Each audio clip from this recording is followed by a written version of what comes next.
ಪ್ರತಿ ಸೀಸನ್ ಶುರುವಾಗುವಾಗ ಒಂದು ಎಕ್ಸ್ಪೆಕ್ಟೇಷನ್ ಜೊತೆನೆ ಶುರುವಾಗತ್ತೆ. ಅದ್ರಲ್ಲೂ ನಾನು ಈಗಾಗ್ಲೇ ಹೇಳ್ತಾ ಇದ್ದೆ, ಬಿಗ್ ಬಾಸ್ ಕನ್ನಡ ಅಂದ್ರೆ ಸುದೀಪ್ ಸರ್ ಅಂದ್ರೆ ಬಿಗ್ ಬಾಸ್ ಕನ್ನಡ. ನಿಮ್ಮ ನಿರೂಪಣೆ ಇಲ್ಲದೆ ನಾವು ಅದನ್ನ ಇಮ್ಯಾಜಿನ್ ಕೂಡ ಮಾಡ್ಕೊಳ್ಳೋದಕ್ಕೆ ಸಾಧ್ಯ ಇಲ್ಲ. ಈ ಬಾರಿಯ ಸೀಸನ್ 11 ಒಂದಷ್ಟು ಪ್ರೊಮೋ ನಾವು ನೋಡಿದ್ವಿ. ಹಿಂದಿನ ಸೀಸನ್ ಹ್ಯೂಜ್ ಸಕ್ಸಸ್ ಆವಿಟಿ ಕೂಡ ನೋಡಿದ್ವಿ. ಇದೆಲ್ಲ ನೋಡುವಾಗ ಇನ್ನೇನ್ ಕೆಲವೇ ದಿನದಲ್ಲಿ ಲಾಂಚ್ ಇದೆ ಈ ಸೀಸನ್. ಸದ್ಯಕ್ಕೆ ಏನೆಲ್ಲ ಓಡ್ತಾ ಇದೆ ಸರ್ ತಲೆಯಲ್ಲಿ? ಬಿಕಾಸ್ ನಿಮ್ಮ ಹೆಗಲ ಮೇಲೆ ಪ್ರತಿ ಸಲ ದೊಡ್ಡ ಜವಾಬ್ದಾರಿ ಇರುತ್ತೆ.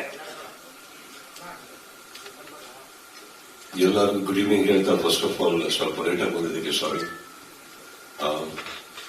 ಮುಂಬೈಯಿಂದ ಬರೋ ಟೀಮ್ ಅದು ಫ್ಲೈಟ್ ಡಿಲೇ ಆಗಿ ದೇ ಕೇಮ್ ಲೇಟ್ ಅಂಡ್ ಪಿಲ್ಲಾರಂಗ ಭಾಷಾದು one particular character who looked tested to spend time, so extremely sorry for keeping you waiting. Responsibility anta neven heltira adu actually ಜಾಸ್ತಿ ಕಲರ್ಸ್ ಪ್ಯಾನಲ್ ಮೇಲೆ ಹೋಗುತ್ತೆ. Because basic surface level ಅನ್ನೋದು all depends upon the contestants. Because every time ನೀವು ನೋಡಕ್ ಹೋದ್ರೆ Bigg Boss remains the same. There's nothing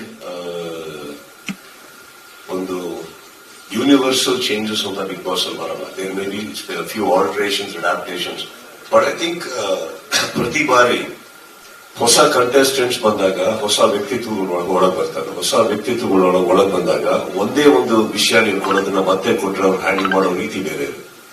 I think contestants makes all the difference. I think the huge responsibility depends upon the team, how they do the casting.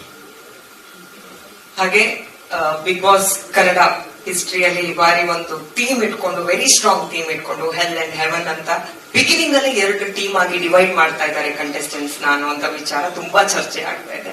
ಅದ್ರ ಬಗ್ಗೆ ನೀವೇನ್ ಹೇಳ್ತೀರಾ? ಇಲ್ಲ, ಇಲ್ದಿದ್ರು ಹೋದ ತಕ್ಷಣ 2 ಟೀಮ್ ಮಾಡ್ಕೊಂಡು ಕಿತ್ತಾಡ್ತಾ ಇದ್ದಾರೆ. ಅದಕ್ಕೆ ಪ್ರಕಾಶ್ ಅವರು ಅವರೇ ಡಿಸೈಡ್ ಮಾಡ್ಬಿಟ್ರು, ನೀವ್ ಯಾವ ಟೀಮ್ ಹಂಗಿರಲ್ಲ, ಫಸ್ಟ್ ಇದಾರೆ ಮಾಡೋಣ ಅಂದ್ಬಿಟ್ಟು. ಇನ್ಫ್ಯಾಕ್ಟ್ ನೀವು ಯೋಚನೆ ಮಾಡಿ, 2 ಟೀಮ್ ಇರ್ಲಿಲ್ಲ ಅನ್ಕೊಳ್ಳೋಣ ಅಂತ, ಬರೀ ಸ್ವರ್ಗ ನೋಡ್ತೀರಾ ನೀವು? I think good is never news, no? So the heaven and hell is a part of it, and I think as a concept, but it is not easy.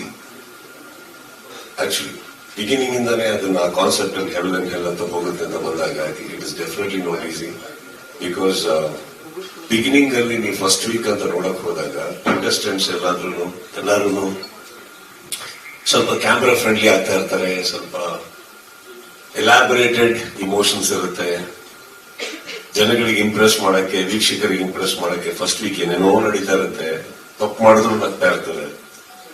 ಹೀಗಿರ್ಬೇಕಾದ್ರೆ I think first week is what the difficulties all about in this heaven and hell. I think once in fact ಒಂದು ವಾರ ದಾಟ್ತಿದ್ದಂಗೆ you don't need that heaven and L.